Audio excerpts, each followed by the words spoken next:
In this lecture, we're going to take a look at the updated inspector within the cut panel. Now, just as recently as version 16, the inspector in the cut panel was really quite cut down and not very useful. It's been massively expanded and improved upon in version 17. So, just like in the edit panel, at the top right, there's a spanner and a paintbrush. I will click that, and that's going to bring up my inspector panel. Now, in the cut panel, we can actually view all of the information that we could see in the edit panel as well. And it's gotten really good now. We didn't used to have all of this stuff available in just the cut panel. But I've got my standard transform. I can zoom and I can pan and scan. I've got cropping. If I want to blank for some reason, I can do that. I've got my stabilizer. We will cover that in a much later lecture.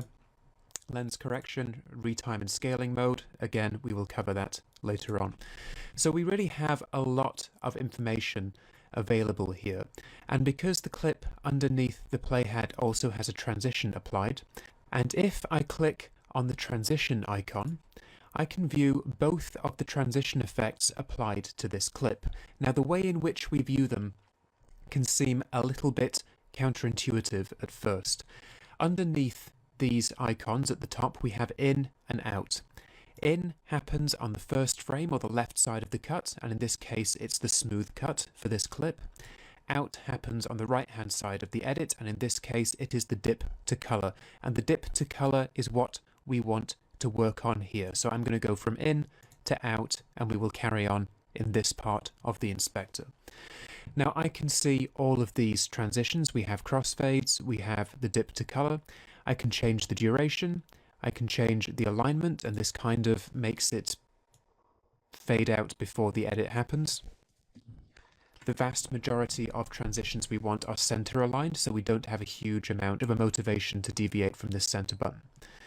And we also have ease. We can ease in and out, and this kind of smooths out the animation. It's not so linear. But in this case, we don't have a reason to play around with any of these settings. The only setting that I really want to manipulate here is color. I want to click on this box. I want to drag this line on the right hand side up to white.